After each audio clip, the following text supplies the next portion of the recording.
Testing. We do have audio. How about that? Okay. Frank, thanks for checking that out. I did have the green light. I just didn't know. I wasn't, sometimes the little battery pack will fool you. Think you're on when you think you're on when you're actually not. So anyway, or they're sending the signal to somewhere up in Wisconsin. Anyway, well, I just want to thanks for watching this morning, especially those of you who are in our online audience. Just as a reminder, we've been talking about this. Today is Father's Day, so to all you fathers out there and grandfathers, happy Father's Day. And it's also Juneteenth. And for the first time, it's a federal holiday. And so those who work in state or federal agencies will pretty much have or should have a holiday tomorrow, a day off. However you spend your day tomorrow, remember what the holiday is there for and take a moment to appreciate it because there's a lot of significance behind it. So as we mentioned last week, this is the summer of Proverbs. We're going to spend the summer going through that book in the Old Testament. If you haven't already, please turn in your Bibles to Proverbs chapter 3. Proverbs basically lives up to its name. There's a whole bunch of proverbs in Proverbs, but before we get there, there's an introductory chapter which is very important because there's a difference between reading some handy little saying that gets you through the day or gets you through the moment and digging deeper into the significance of those wise sayings. Why are they wise? Why is it important to be wise? That gets you into the discussion of wisdom. And the ultimate wisdom, of course, is that comes from God. And as we discussed last week, and that discussion is continuing because in the chapters that we're going to look at, Solomon, who is credited with writing most of Proverbs, is going to discuss the value of wisdom, of God's wisdom, and why it's important. And it's more than a good idea. It's really crucial for anyone who wants to live a prosperous, productive life, one that would be approved by God, to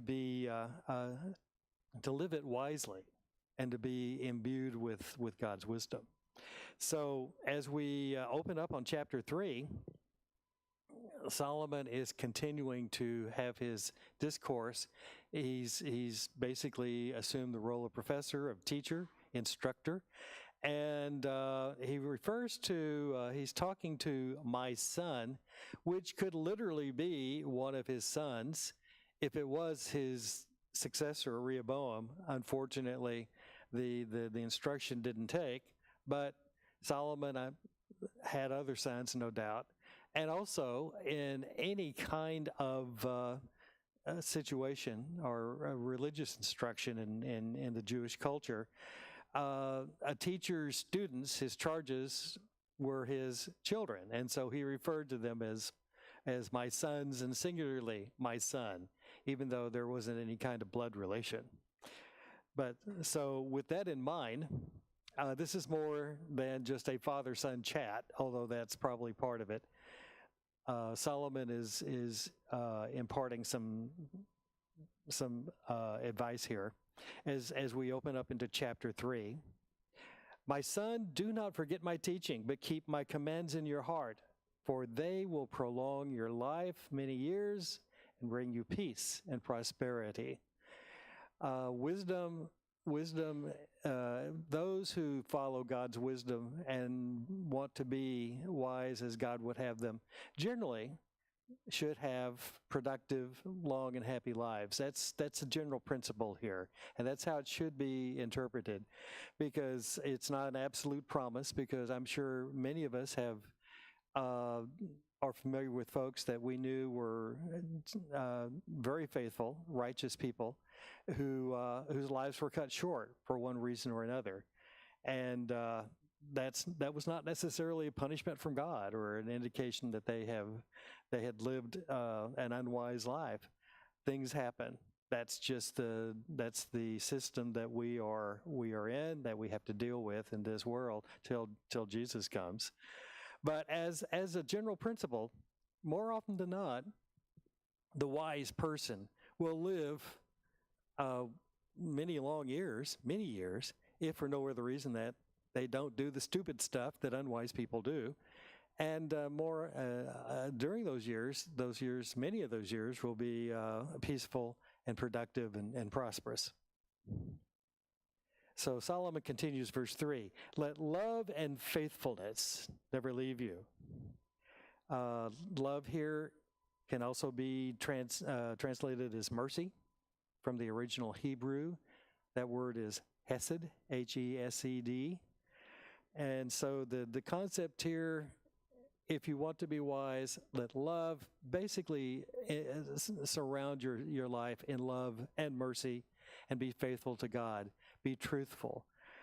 Let them never leave you. Hold on to God's love and mercy. And while you're doing that, also exhibit love and mercy of your own. Bind these qualities around your neck. Write them on the tablet of your heart. Then you will win favor and a good name. Favor here, the original Hebrew here, can also be translated as grace. You'll earn grace and a good name in the sight of God and man. And then we come to one of the bedrock verses of Proverbs, verses 5 and 6. Trust in the Lord with all your heart and lean not on your own understanding. In all your ways submit to him, and he will make your path straight. Interestingly enough, many years ago, in fact, also this past weekend was the 50th anniversary of the Watergate break-in. Those of us who are history students know what that led to. It led to the resignation and the disgrace of President Nixon. Nixon was succeeded by the vice president, Gerald Ford. When he was sworn in as president, you usually put your hand on a Bible. Gerald Ford did more than that. The Bible, his Bible that he used, was opened to this exact verse. And with the hope and the wish that however he governed as president, he would be following the will of God. So trust in the Lord with all your heart. Lean not as though on a broken crutch, one that's going to collapse on you, which will sooner or later do to you if you follow strictly your own wisdom, your own guidelines. And if you do that, God will make your path straight. Do not be wise in your own eyes. Fear the Lord and shun evil. This will bring health to your body and nourishment to your bones. One other little translation note here, the word body can also be translated flesh. Literally, it's translated as navel. Yes, as in belly buttons. Basically, the center point of our bodies. And basically, if a reference here that God's wisdom will bless and nourish your entire body, your entire being, physically and spiritually. Verse 9, honor the Lord with your wealth, with the first fruits of all your crops. Most of us are not into farming. I can't remember, and I'm no green thumb guy. Anything I plant and water dies. I'm lucky to have a lawn. The first fruits of your crops, well, literally most of us don't have crops anymore, but we have the first fruits of anything. We have the first fruits of whatever we do, of the strength of our work, whatever it may be. Honor God with that. Give God the best of your life, is what Solomon would be saying. If you do that, verse 10, your barns will be filled to overflowing. Your vats will brim over with new wine. We may not have barns, wine vats, or anything like that, but basically, hey, God will take care of you.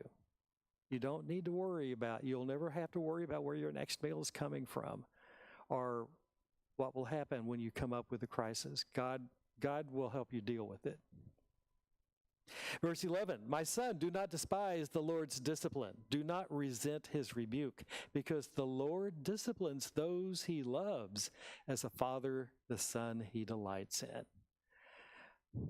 not everything that bad that happens to us in life is punishment from God. That's a lot of it is, it's going through life. But sometimes God will allow what we might call discipline or chastening. And even then, it may not necessarily be because of anything we're doing wrong. It may be part of, well, if you really are my son, if you really are my daughter, I want to train you in the way where you will ultimately grow. And so I may allow some certain events into your life to help put you in that direction. And for those occasions where, we're kind of slipping off the trail here and we're kind of doing our own thing and things that God would rather not have us do, He may allow a little unpleasantness as a course correction. Like any good father who would correct his own son or his own daughter that he dearly loves. Good father's not going to stand by and let a child go off and into a dangerous situation. Verse 13, blessed are those who find wisdom, those who gain understanding. For she, and yes, that is a correct interpretation there. Even in this male-centric culture, how interesting. Wisdom is categorized as a woman. But if you think about it, that's not so shocking or disruptive. Basically, a whole lot of God's wisdom, a whole lot of the teachings in the Bible, a whole lot of how Jesus wants us to live our lives is counterintuitive to popular thought culture and popular assumptions. Wisdom here is a woman. She is more profitable than silver and yields better returns than gold. She's more precious than rubies. Nothing you desire can compare with her. Long life is in her right hand. Right hand always symbolic of a good place to be, of a symbol of power and authority. In her left, but in her left hand, that's pretty good too, are riches and honor. Her ways are pleasant ways. All her paths are peace. She is a tree of life to those who embrace her, who take hold of her. Those who hold her fast will be blessed. By wisdom, the Lord laid the earth's foundations. By understanding, He set the heavens in place. Kind of a little bit of the backstory, Genesis chapter 1. By His knowledge, the watery depths were divided and the clouds let drop the dew. The watery depths may be a reference to the early history of the earth, especially it might give us an idea about what resulted in the flood and that Noah and his family came through, the flood that was an element of judgment. That may explain how the earth was able to have rain for 40 days and 40 nights. However it happened, God was able to make it happen, and He did. The clouds let drop the dew. This is especially significant for Proverbs' original readers who lived in that very dry land of Canaan, where it rained very rarely. How did they survive? Well, there was a dew point, and at some point it may not have rained, but there was enough moisture in the air that at the right time in the early morning, at the right temperature level, that moisture condensed, and it didn't necessarily rain, but you would wake up and there would be dew on the ground, and that's what sustained the ground in those periods of non-rain. So however His people needed it, God met their needs. He sustained them. And all is part of His wisdom. Verse 21, my son, do not let wisdom and understanding out of your sight. Preserve sound judgment and discretion. They will be life for you, an ornament to grace your neck. Then you will go on your way to safety, and your foot will not stumble. When you lie down, you will not be afraid. When you lie down, your sleep will be sweet. Have no fear of sudden disaster or of the ruin that overtakes the ruin that overtakes the wicked. For the Lord will be your confidence. He will be at your side. and will keep your foot from being snared. Here, all of this, up to this point, Solomon has been speaking in very positive concepts and so forth. Here he lays down 5 negative principles, what I call the 5 do nots. Verse 27. Do not withhold good from those to whom it is due when it is in your power to act. Do not say to your neighbor, come back tomorrow and I'll give it to you when you already have it with you. Do not plot harm against your neighbor who lives trustfully near you. Do not accuse anyone for no reason when they have done you no harm. Do not envy the violent or choose any of his ways. How do you summarize these basic principles? Well, number 1, don't fail to do the right thing. That's general advice right there. And then he breaks it down into some various areas where it's not only easy, but sometimes tempting to do the wrong thing. Don't cheat another person. Don't, when someone, especially like a day laborer, who's dependent on, literally lives day to day on the day's wages, when his work is done, when he's satisfied what he is supposed to do for you, pay him. And don't say, hey, I'm sorry I can't pay you. Come back tomorrow, especially when you got the money right there. That's cheating. Don't betray your friend or neighbor. It's interesting, in verse 29, Solomon refers to the neighbor who lives trustfully near you. Trusting relationship. What's in an element of trust? That, hey, you're a good guy, and you're not going to do anything wrong or bad that will hurt me or let me down. That's a high level of relationship. It's actually an honor to have that kind of relationship. Don't let that person down by doing the wrong thing. The other thing is essentially don't lie. Don't give false testimony. There's no reason to lie about someone else, especially for no reason. Especially when they've done you no harm, when there's nothing that they've done that would prompt you to do anything, even in revenge. And then don't be envious. Don't be jealous of what another person has. Don't envy the violent person, even though it looks like, hey, he's living kind of a fabulous life. It's a more colorful and exciting life than I am. Maybe if I do 1 or 2 things that he's doing, life will be better. Solomon says, no, it doesn't work that way.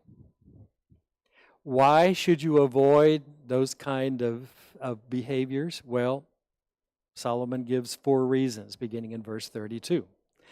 For the Lord detests the perverse man, but he takes the upright into his confidence. The Lord's curse is on the house of the wicked, but he blesses the home of the righteous. He mocks proud mockers. He scorns the scornful, but gives grace. He shows favor to the humble and to the oppressed. The wise inherit honor, but fools get only shame. You notice the pattern there where there's a principle laid down, but, and you see that 4 times. That's kind of a Hebrew-centric way of teaching. And we're going to see a lot of that as we get more and more into the Proverbs. Going into chapter 4, how valuable is wisdom? What should you be willing to do? Well, Solomon talks about that. And here he has a little bit of a flashback as he opens up chapter 4. Listen, my sons, to a father's instruction. Pay attention and gain understanding. I give you sound learning, so do not forsake my teaching. For I, too, was a son to my father. Father in this case, of course, would be King David. Still tender and cherished by my mother, that would be Bathsheba. Then he taught me, and he said to me, take hold of my words with all your heart. Keep my commands, and you will live. Get wisdom, get understanding, Do not forget my words or turn away from them. Do not forsake wisdom, and she will protect you. Love her, and she will watch over you. The beginning of wisdom is this: get wisdom. It's the principal thing. Therefore, get it. As we talked about last week, wisdom is not something that you acquire passively. It's not something that kind of just falls on you. You have to want to have wisdom, and then you have to pursue it. Basically, the concept of wisdom is like a lot of other things in life. You get out of it what you put into it. And that principle is being argued here.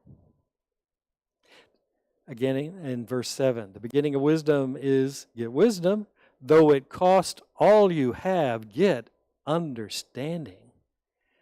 This kind of resonates with the parable that Jesus taught over in Matthew about the pearl of great price. Remember the worker that finds that hidden treasure, that pearl in the field? And if he announced it, basically that would belong to the landowner, wouldn't be his. But this is valuable enough that he wants it to be his. It's worth more than he has right now. So what does he do? He sells all he has, buys the field, so he can have rightful ownership to that pearl. Same concept here. Even if it costs everything you have, and in that case for us that may be, hey, do I need to make a major course change in my life? Do I have to give something up in order to focus on this other thing that will bring me God's wisdom? If you have to do that, it's worth the cost. Cherish wisdom. Esteem her, and she will exalt you. Embrace her, and she will honor you. She will give you a garland to grace your head and present you with a glorious crown. Much like the crown of leaves that we talked about last week, that in the various Olympic races and other athletic competitions. The winner of any kind of competition or race got this nice little crown on his head made out of tree leaves. Didn't last it, but for a few days. Eventually, after a few days, those leaves kind of withered away, fell off the branches, the twigs, and so forth. Crown of wisdom is not like that. It's eternal. So, having had his nice little flashback to his own life, Solomon returns in verse 10. Listen, my son, accept what I say, and the years of your life will be many. Again, general principle, not absolute promise. I instruct you in the way of wisdom and lead you along straight paths. When you walk, your steps will not be hampered. When you run, you will not stumble. Hold on to instruction. Do not let it go. Guard it well, for it is your life. One other concept about wisdom, not only do you have to work at it to acquire it, sometimes it can be a struggle to maintain your principles and to do the right thing. Sometimes there can be temptations. It can be awfully tempting to look the other way or do the wrong thing, especially if it looks like the quick and easy thing to do. Solomon is saying, when you're confronted with situations like that, think better. Hold on to what you got, to what you've been taught. Guard it well. It is your life. Can you lose your life over an unwise, a bad situation? It's probably happened many, many more times than most folks realize. In fact, Solomon says, don't even set foot on the path of the wicked. Don't even go there. Don't even get started. Don't even think about it. Don't set foot on the path of the wicked or walk in the way of evildoers. Avoid it. Do not travel on it. Turn from it and go on your way. Don't even go there, but if you do, if you start down that trail, quit. Get back to the right thing as soon as you can. For this is the thing about the wicked people who do bad things. Solomon says they cannot rest until they do evil. They are robbed of sleep until they make someone stumble. There are folks who are so bad that they will try to induce and they will tempt people to do the wrong thing. Hey, misery loves company. And it's kind of fun to see someone fall down and do the wrong thing. They eat the bread of wickedness and drink the wine of violence. Bad diet. The path of the righteous, on the other hand, is like the morning sun. It's like the first gleam of dawn, shining ever brighter till the full light of day. But the way of the wicked is like deep darkness. They do not know what makes them stumble. And here we have wisdom compared to the various parts of the body. In fact, depending on what translation you have, there are at least 8 body parts that are mentioned 11 times. See if you can count many of them. My son, pay attention to what I say. Turn your ear to my words. Do not let them out of your sight. Do not let them depart from your eyes. Keep them within your heart, for they are life to those who find them and health to one's whole body, or as one translation puts it, to one's flesh. Above all, guard your heart. There's that heart reference again. It is the wellspring of life. Everything you do flows from it. Heart here, not the literal heart, of course, but basically your mind, your emotions, the seat of your thinking and your judgment, what you value, what makes you, you.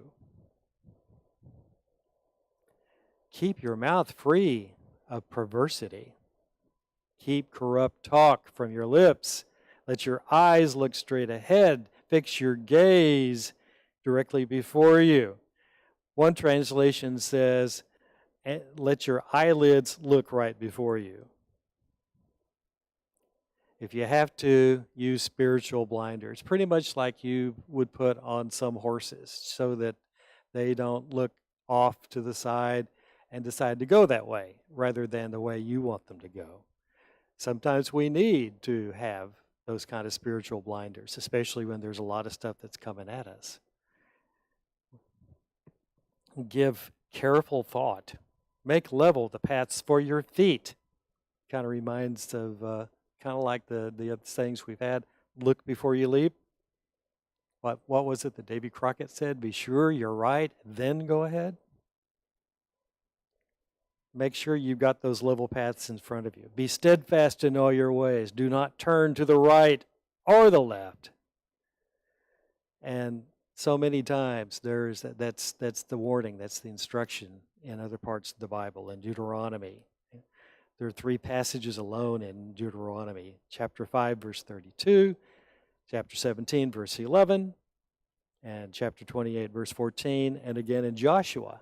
Joshua in his valedictory to the Israelites warns them, don't, follow God's law and don't deviate. Don't turn to the right or to the left.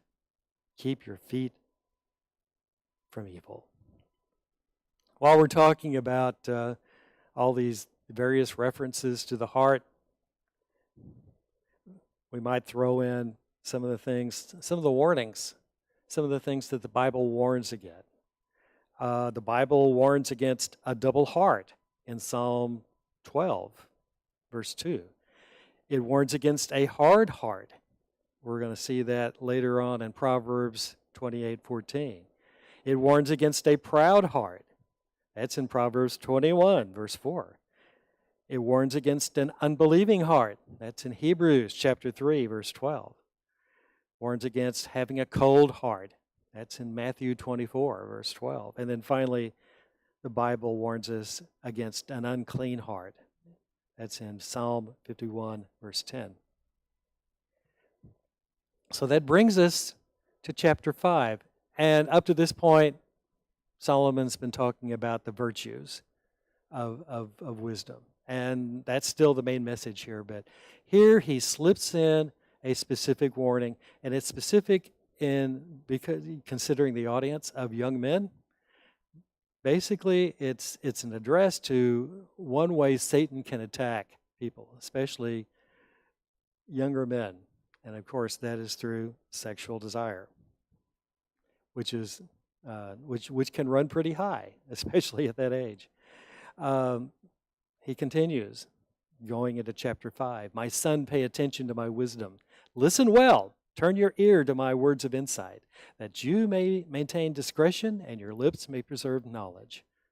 For the lips of the adulterous woman drip honey, and her speech is smoother than oil. Honey, oil, and we're talking here about olive oil. We're not talking about motor oil. That could be gross. But olive oil was used for a variety of things. It was used for cooking. It was used for flavoring food. It was used for medicinal purposes. And it also was used for cosmetics. Basically, hey, you apply a little oil, you brighten up, face looks better. You apply a little honey, you really smell good. Something that, unfortunately, an adulterous woman on the make would do to make herself more attractive. Yeah, she may look good, she may even smell good, Solomon says, but verse 4, in the end, she is bitter as gall. She is sharp as a double-edged sword. Her feet go down to death. Her steps lead straight to the grave. Solomon just talked about make level paths for your feet. Here's what happens when you don't do that. Here is one outcome if you're not careful. The adulteress, verse 6, gives no thought to the way of life. Her paths are crooked. They wander aimlessly, but she doesn't know it. She doesn't know how it may ultimately affect you. She may not really care how you may turn out in the end. Now then, my sons, listen to me. Do not turn aside from what I say. This is a very serious, earnest appeal from Solomon. Keep a path far from her. Don't go near the door of her house. Again, don't even go there. Don't even let the shadow of the door fall on you. Like Paul would say over in 2 Timothy, flee youthful lusts. You need to do that because otherwise you could and you will give your best strength. You could lose your honor to others and your dignity, your years to one who is cruel. Again, someone who's trying to take advantage of you, especially sexually, really isn't caring about your welfare. Lest strangers feast on your wealth and your toil enrich the house of another. At the end of your life, you will groan when your flesh and body are spent. You will say, how I hated discipline, how my heart spurned correction. I would not obey my teachers or turn my ear to my instructors. I have come to the brink of utter ruin in the assembly of God's people. He's saying, this is the unfortunate young man who basically does the wrong thing here. And basically this young man is saying, I got more than I bargained for, and I never thought it would come to this. Basically, he thought, hey, here's a cheap and or quick, very thrilling moment. What could possibly go wrong? Well, Solomon is saying a lot could go wrong, especially if you're caught in that kind of situation, because Mosaic law basically said anyone who's caught in that kind of relationship, in an adulterous relationship, the woman can be stoned to death. The man can be punished severely in many ways, and especially in that day and age, loss of reputation. Here's Solomon's advice to someone who might even think about indulging this kind of behavior. He says, drink water from your own cistern, running water from your own well. Interesting. Jason has just started a series about spiritual applications or spiritual analogies of water in the Bible. Here's one of them. Drink water from your own cistern, running water from your own well. Why should your springs overflow in the streets, your streams of water in the public squares? Let them be yours alone, never to be shared with strangers. May your fountain be blessed, and may you rejoice in the wife of your youth, a loving doe, a graceful deer. May her breast satisfy you always. May you ever be intoxicated or captivated by her love. That language sounds familiar. You can continue this discussion in the Song of Solomon. Go over there and read that. That's that description, that discussion continues there. Verse 20. Why, my son, be intoxicated with another man's wife? Why be enraptured with her? Why embrace the bosom of a wayward woman? For a man's ways are in full view of the Lord. A man's ways, literally a man's paths. Remember what we discussed last week? Paths, actually the original Hebrew literally means ruts, as in ruts created by wagon wheels, basically pedestrian traffic. Those ruts served a useful purpose for helping people get from point A to point B in the most efficient way possible. That's here, those ruts, those paths, those ways also apply to the course of a man's actions. And even though, as a man, you may think, hey, it's just between me and this woman, it's all in secret. Nobody will ever know because neither of us is going to tell what's going on. You may be right to some extent. No one else may know, but God knows. God knows what's going on because they're in full view of the Lord, and He examines all your paths. The evil deeds of the wicked man will ensnare him, and the cords of his sins will hold him fast. Again, that quirky little habit that you pick up that you think, hey, I got this. It's fun. It relieves tension, makes me feel better, and I can quit anytime. How many times just with smoking, with drinking, and other things as well? How many people wake up one morning and discover or realize the habit that they thought they could control is now controlling them? You have to be careful with stuff like that. For lack of discipline, the wicked man will die, led astray by his own great folly. So, word to the wise, a warning to the wise, don't go there. Don't even think about going there. And that's the end of chapter 5. We're going to end our lesson here. Solomon's discussion about wisdom will continue for another 4 chapters. Next week, we're going to look at chapters 6 and 7, where Solomon discusses other temptations that the wise person should avoid. So if you will, read those 2 chapters, and that'll be our lesson for next Sunday. I want to thank you again for joining us for this lesson and this discussion. I hope you got something out of it. I hope you have a good week. Stay cool and continue to pray for rain. Thank you.